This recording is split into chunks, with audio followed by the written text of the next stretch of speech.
नमस्कार, बहुत बहुत स्वागत है आप सभी का। आपके साथ मैं हूं स्वप्निल। पाकिस्तान और चीन दोनों भारत के विकास की रफ्तार से चिंतित हैं और इसी वजह से वो भारत के खिलाफ साजिश कर रहे हैं।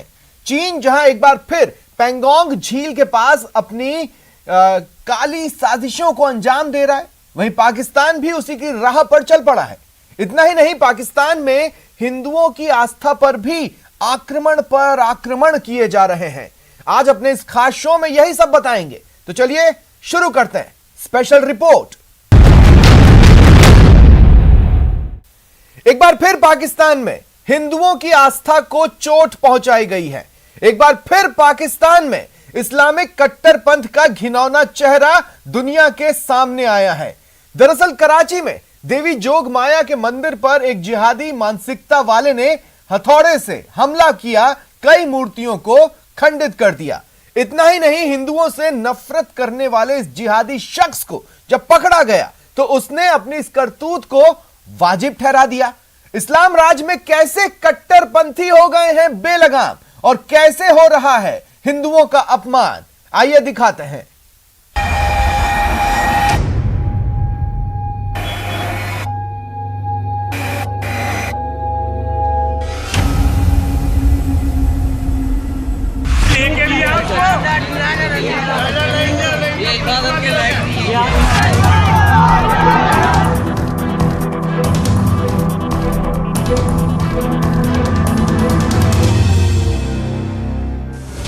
पाकिस्तान में एक बार फिर आस्था पर आक्रमण। कराची में कट्टरपंथी के हथौड़ा कांड से मचा बवाल। इमरान राज में सनातन विरोध की इनसाइड स्टोरी। मदीना की रियासत एक मॉडर्न स्टेट थी। 1400 साल पहले की हम बात करते हैं, वो मॉडर्न स्टेट थी। उसके अंदर रवैये देखें कि सरकार मदीना का अक़लियतों से क्या रवैया था। रेस के ऊपर नस्ल परस्ती अब थी। उनके आखिरी खुतबे में उन्होंने क्या कहा था कि हम सब हजरत आदम की औलाद हैं, इसलिए हमारे में कोई फर्क नहीं है, जो मर्जी हमारा रंग हो। अल्पसंख्यकों को मदीना की रियासत की तरह अधिकार देने की डींगे हाँकने वाले इमरान खान को कराची की ये तस्वीरें देख लेनी चाहिए। अल्पसंख्यकों को उनके अधिकारों से महरूम ना करने के वादे करने वाले इमरान खान को हिंदुओं की आस्था पर हुए इस हमले की तस्वीरों को बार बार देखना चाहिए। ये तस्वीरें चीख चीख कर बयां कर रही हैं कि पाकिस्तान में संविधान नहीं बल्कि कट्टरपंथियों की हुकूमत है। पाकिस्तान में कानून की जगह जिहादियों का हथौड़ा चलता है। पाकिस्तान में कट्टरपंथियों को मस्जिदें मंजूर हैं लेकिन मंदिर नहीं।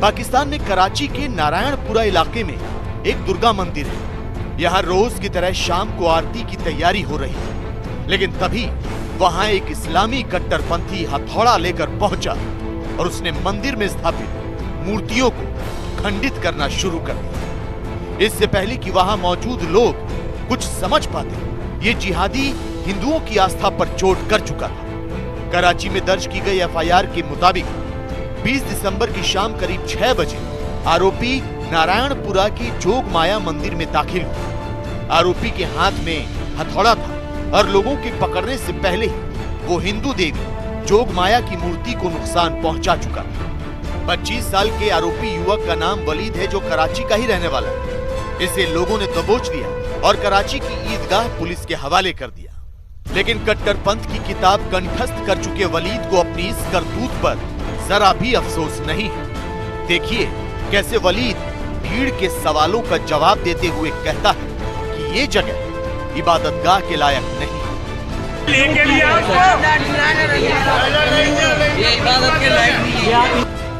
वैसे तो कराची की पुलिस ने वलीद पर धारा 427 यानी शरारत और धारा 295 यानी ईश निंदा के तहत मामला दर्ज किया है, लेकिन इसके बावजूद मंदिर में तोड़फोड़ करने वाला वलीद बेखौफ है, क्योंकि वलीद को पता है कि वो आसानी से छूट जाएगा। पाकिस्तान की अदालतों में जिरह करने वाले कट्टरपंथी वकीलों की फौज उसे कानून के शिकंजे से आजाद करा ले जाएगी। तो शायद यही वजह है कि कराची में हिंदू मंदिर पर हुए हमले के बाद भारी विरोध प्रदर्शन हो रहा है। प्रदर्शन करने वाले आरोपी को फांसी की सजा दिए जाने की मांग कर रहे हैं। तो लोगों के आक्रोश को देखते हुए इलाके में भारी संख्या में पाकिस्तान रेंजर्स और पुलिस के जवानों को तैनात किया गया है। कराची के अंदर एक वॉल्ड सिटी की तरह है नारायण विहार। ये जो नारायण विहार है, इसके अंदर घुसकर दो लोगों ने मंदिर को तोड़ा, वहां पे पड़ी मूर्तियों को तोड़ा, और जब पवित्र मूर्तियों को तोड़ रहे थे और हथौड़ों से जैसे तालिबानी तोड़ रहे थे, वहां पे जब उन्होंने पकड़ लिया मौके पे जाकर, उससे पूछा कि तूने ऐसा क्यों किया है, तो बोलता है कि ये जो हिंदू धर्म और मंदिर हैं, ये पूजा के योग नहीं है, ये होने नहीं चाहिए। ऐसी मानसिकता के साथ जिस मुल्क के अंदर ना तो लोगों की बेटियां सुरक्षित हैं, ना तो उनकी बहू सुरक्षित है, पत्नी सुरक्षित है, ना ही उनका धर्म सुरक्षित है। कल 19 साल की लड़की जो कि शादीशुदा थी, उसको अगवा करके 31 साल के आदमी के साथ निकाह करा दिया और उसका धर्म बदल दिया। तो आप बताएं, इस तरह के हालात पाकिस्तान में बने हुए हैं। मैं इमरान खान जी से बार बार आग्रह करते आया हूं, आप भारत पे टिप्पणी करते हैं, अपने मुल्क के अंदर देखिए क्या हो रहा है। उनकी आत्मा चिल्ला चिल्ला के कह रही है कोई रहम करे, हम पे रहम करे। और मैं तो भारत सरकार को भी आज आग्रह किया है कि इमीडिएटली फॉरेन अफेयर मिनिस्टर को इंटरवीन करना चाहिए और इस इशू को यूएनओ में लेके जाना चाहिए। पाकिस्तान में मंदिर में तोड़फोड़ की वारदात कोई नई नहीं है। इससे पहले भी इस तरह के वाकये पेश आते रहे, फिर चाहे वो खैबर पख्तूनख्वा में मंदिर पर हुआ हमला हो, सिंध में हुआ मंदिर पर हमला, या फिर पंजाब प्रांत में मंदिर को आग के हवाले किए जाने की वारदात। पिछले 9 महीनों में ये 9वीं बार है जब पाकिस्तान में हिंदुओं की आस्था पर कट्टरपंथी ताकतों ने चोट की। एक इबादतगाह की बेइज्जती की गई।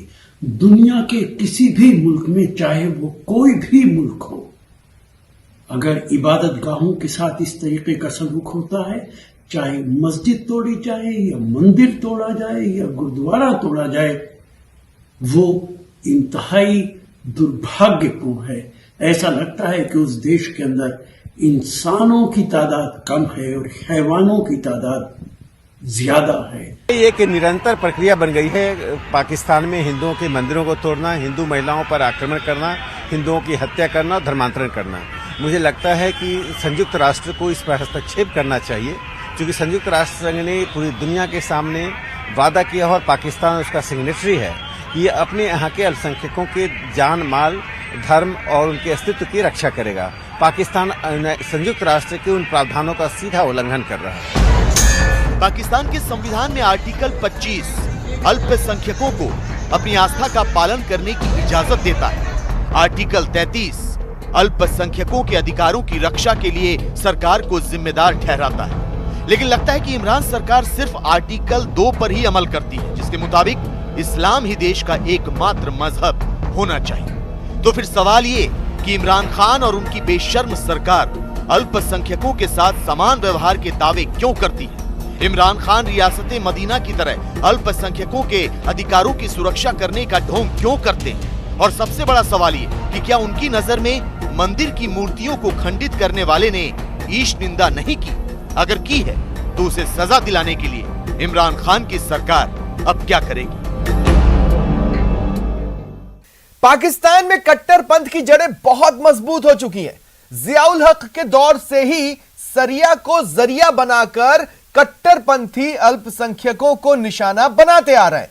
खास बात यह है कि पाकिस्तान की सरकार और सेना इन कट्टरपंथियों को मौन समर्थन देती है। लेकिन अब जो खबर हम आपको दिखाने जा रहे हैं, वो सीमा पर पाकिस्तानियों की नई कारस्तानियों की तस्दीक करती है। दरअसल एक वीडियो सामने आया है, इसमें यह लगता है कि पाकिस्तानी सेना LOC के बेहद करीब इंफ्रास्ट्रक्चर को मजबूत करने में जुट गई है।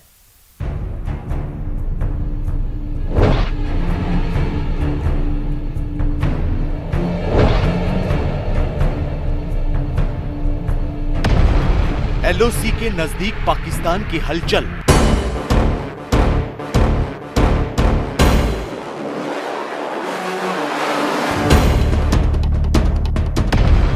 आतंकिस्तान के खुफिया निर्माण का राज।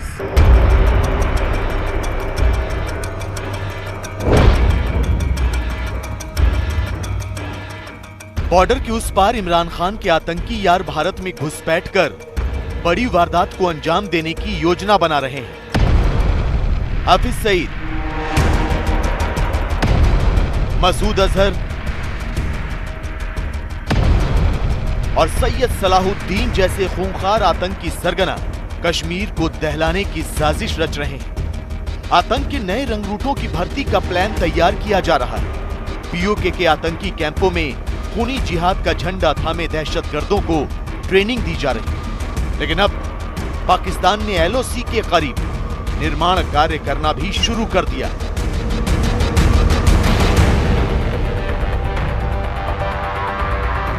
न्यूज 18 को एक वीडियो मिला है जिसके मुताबिक पाकिस्तान की सेना एलओसी के पास कुपवाड़ा के दूसरी ओर एक अवैध निर्माण कर रही है। भारतीय सेना और स्थानीय लोग इस निर्माण कार्य का विरोध कर रहे हैं। पाकिस्तान सेना को इस निर्माण कार्य को फौरन रोकने की चेतावनी भी दी जा चुकी है, लेकिन अब तक पाकिस्तान की ओर से बॉर्डर के 500 मीटर के दायरे में किए जा रहे इस निर्माण पर कोई प्रतिक्रिया नहीं आई।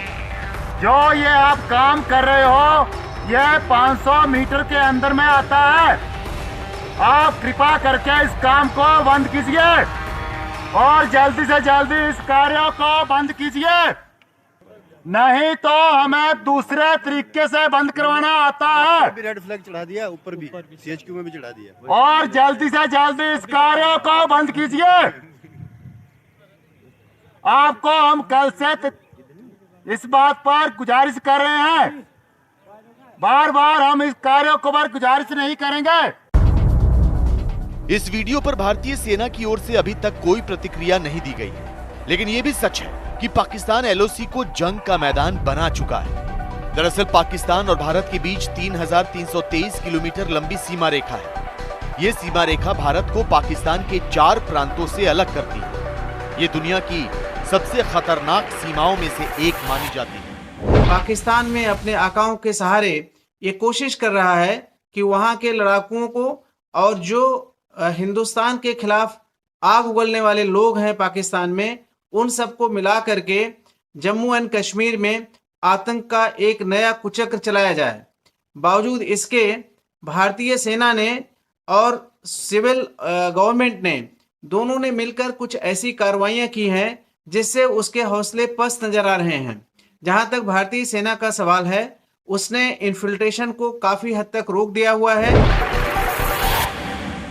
इसी सीमा रेखा को लांघकर पाकिस्तान परस्त आतंकी भारत में दाखिल होने की कोशिश करते हैं। लिहाजा भारत ने न सिर्फ इस सीमा रेखा के अधिकतर इलाकों में तारबंदी की हुई है, बल्कि यहाँ तेज रोशनी के बीच भारतीय सेना निगहबानी करती है। तो शायद यही वजह है कि पाकिस्तान सेना सीमा रेखा के 500 मीटर के दायरे में निर्माण कार्य को अंजाम दे रही है। पाकिस्तान सेना भारतीय सेना की तैनाती और उसकी हलचल पर नजर रखने के लिए बॉर्डर के करीब इंफ्रास्ट्रक्चर तैयार कर रही है। पाकिस्तान तो पाकिस्तान, उसका सदाबहार दोस्त चीन भी कम नहीं है। चीन सीमा पर अपनी चालबाजियों से बाज आता नजर नहीं आ रहा। एक अमेरिकी पत्रकार ने सैटेलाइट इमेज के जरिए यह दावा किया है कि चीन की सेना पेंगोंग झील के करीब न केवल हेलीपैड बना चुकी है, बल्कि अपने जवानों के रहने के लिए पक्के निर्माण भी करा चुकी है।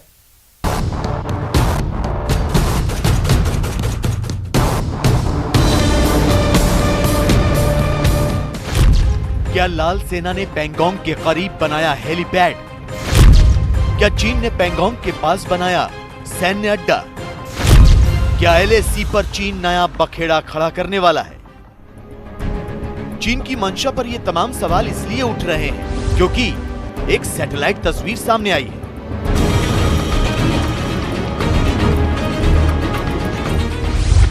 अंतरिक्ष से ली गई इस तस्वीर में चीन सेना की आधुनिक बोट नजर आ रही है। एक हेलीपैड नजर आ रहा है। स्थायी बंकर दिखाई दे रहे हैं।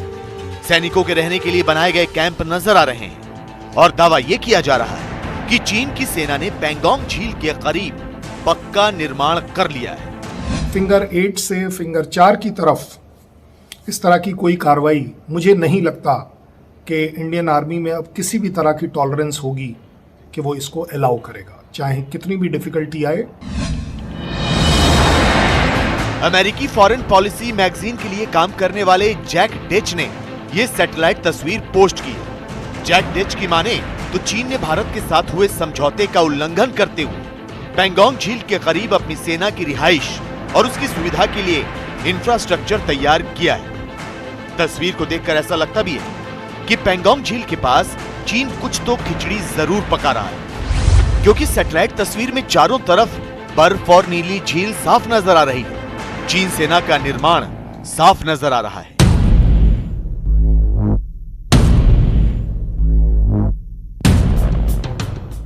तो क्या वाकई चीन कोई साजिश रच रहा है? सेना से जुड़े अधिकारियों ने इस सैटेलाइट तस्वीर की पुष्टि नहीं की है। मतलब ये कि इसकी वैधता पर सवाल है। लेकिन यह भी सच है कि चीन की सेना पैंगोंग झील के फिंगर 5 के बेहद करीब ऊंची चोटियों पर तैनात है, जबकि भारतीय सेना फिंगर 3 के पास मौजूद है। दोनों तरफ से सेना का जमावड़ा कुछ कम जरूर हुआ है, लेकिन कई इलाके ऐसे भी हैं जहां चीन और भारत की सेनाएं अब भी आमने सामने। सिचुएशन ट्रेडिशनली हमेशा से थी कि इंडियन आर्मी फिंगर 1 से लेकर फिंगर 3 के बीच में रहती थी और चाइनीज आर्मी फिंगर 8 से सिरजाब 1 सिरजाब 2 अपने तरफ रहती थी, जो उनके पॉइंट्स थे। फिंगर 4 से लेकर 8 के बीच में इंडियन आर्मी पेट्रोल करती थी, फिंगर 8 से लेकर 4 के बीच में चाइनीज आर्मी पेट्रोल करती थी। सो बड़ा सिंपल तरीका था, कोई भी इसको ऊपर कब्जा नहीं करता था, कोई भी इसके ऊपर अपने डिफेंसेस नहीं बनाता था। हाल ही में भारतीय सेना से जुड़े सूत्रों ने बताया था कि चीन ने पूर्वी लद्दाख में LAC के पास मिसाइल और रॉकेट रेजिमेंट की तैनाती कर दी। इसके अलावा चीन हाईवे और सड़कों पर भी तेजी से काम कर रहा है। अक्साई चीन इलाके में पीपल्स लिबरेशन आर्मी हाईवे बना रही है ताकि उसकी कनेक्टिविटी मजबूत हो सके और LAC पर ज्यादा तेजी से पहुंचा जा सके। चीन न सिर्फ अपने एयरबेस को अपग्रेड कर रहा है, बल्कि उसने हाईवे को चौड़ा करने और एयर स्ट्रिप बनाने का काम भी शुरू कर दिया है। ऐसे में मई 2020 के बाद भड़की गतिरोध की आग जो शांत होती नजर आ रही थी, वो दोबारा विवाद की ज्वाला में तब्दील हो सकती है।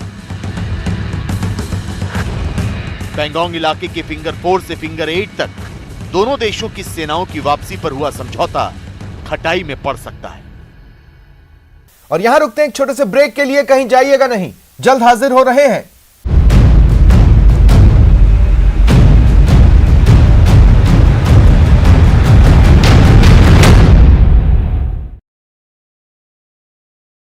और अब बात झील की नगरी उदयपुर की, जहां कला, कर्तव्य और संस्कृति की त्रिवेणी बह रही है, जहां 10 दिनों के लिए शिल्पग्राम मेले का आयोजन किया गया है। आइए दिखाते हैं इस शिल्प मेले का रंगारंग आगाज। नगाड़े की नाद से गूंज उठा गगन, बांसुरी की धुन सुन मन हो गया मगन।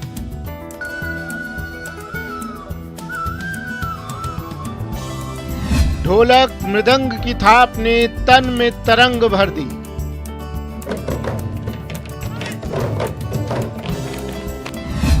सिर पर मटके सजे नृत्य ने तो हद कर दी।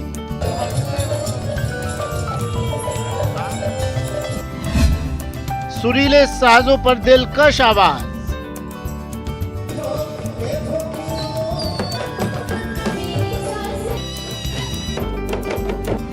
कला और संस्कृति की अनोखी परवाज।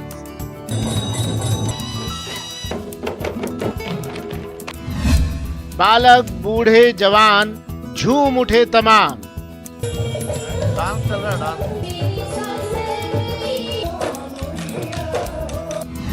झीलों की नगरी में सज गया शिल्पग्राम। नगाड़े की गगनभेदी नाद के साथ ही कला संस्कृति का संसार साकार हो उठा। पारंपरिक परिधानों में मटका नृत्य हो या फिर ढोलक मृदंग की थाप पर थिरकते पांव, डांडिया हो या फिर मन मोहती बांसुरी की तान। झीलों की नगरी में कला, कर्तव्य और संस्कृति की ऐसी त्रिवेणी प्रवाहित हुई कि बालक बूढ़े जवान सभी सराबोर हो गए। आखिर हो भी क्यों ना, लोक कला और संस्कृति के महाकुंभ शिल्पग्राम मेले का आगाज जो हो गया है।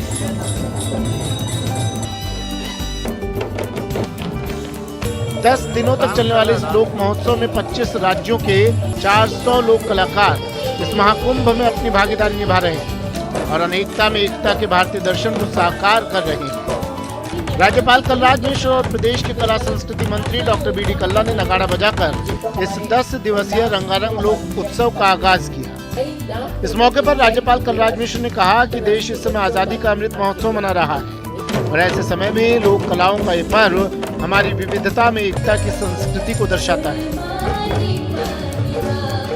कलाओं का ये आयोजन विविधता में एकता की हमारी संस्कृति का पावन पर्व है।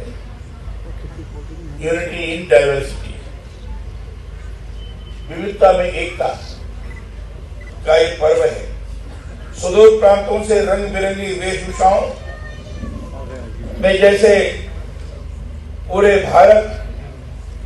भारत यहाँ एकत्र हो गया है। पूरे भारतवर्ष के लोग, उन लोगों का प्रतिनिधित्व आज के शिल्पग्राम महोत्सव में विद्यमान है। कलाएं यही करती हैं, दूरियों को निकटतमा में बदलते अखंड भारत का हमें एहसास कराती है। इस आयोजन की यही सबसे बड़ी सार्थकता है। समारोह में राज्यपाल कलराज मिश्र ने कला मर्मज्ञ डॉक्टर कोमल कोठारी की स्मृति में ठाणे के कला मनीषी डॉक्टर प्रकाश सहदेव खांडके और जयपुर से विजय वर्मा को संयुक्त रूप से लाइफ टाइम अचीवमेंट अवार्ड प्रदान किया। इस मौके पर कला संस्कृति मंत्री डॉक्टर बी डी कल्ला ने कहा कि कला और संस्कृति हमारे देश और राज्य की पहचान है।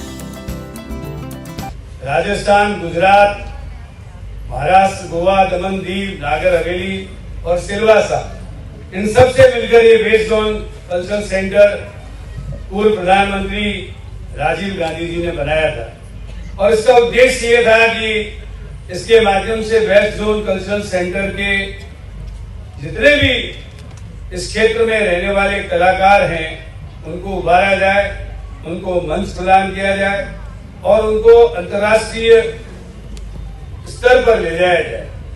मुझे खुशी है कि इस उत्सव का लोगों को इंतजार रहता है। अभी जैसे किरण सोनी जी गुप्ता बता रही थी, 1000 से के करीब कलाकार 25 राज्यों से आए हैं। मैं उन कलाकारों का भी स्वागत करता हूं। भारतीय संस्कृति की आत्मा लोक कलाओं में बसती है। पूरब से पश्चिम तक, उत्तर से दक्षिण तक लोक कलाओं की समृद्ध विरासत हमें अपनी परंपराओं और मूल्यों से जोड़ती है। झीलों की नगरी में आयोजित होने वाला शिल्पग्राम मेला भी हमें एकता के धागे में पिरोकर एक रखने का महान प्रयास है। तो आप भी आइए, भारतवर्ष के महान मूल्यों के वाहक कला संस्कृति के सरोवर में गोते लगाइए और धन्य धन्य हो जाइए। न्यूज़ 18 राजस्थान के लिए उदयपुर से कपिल श्रीमाली की रिपोर्ट। फिलहाल इतना ही, दीजिए इजाजत, नमस्कार।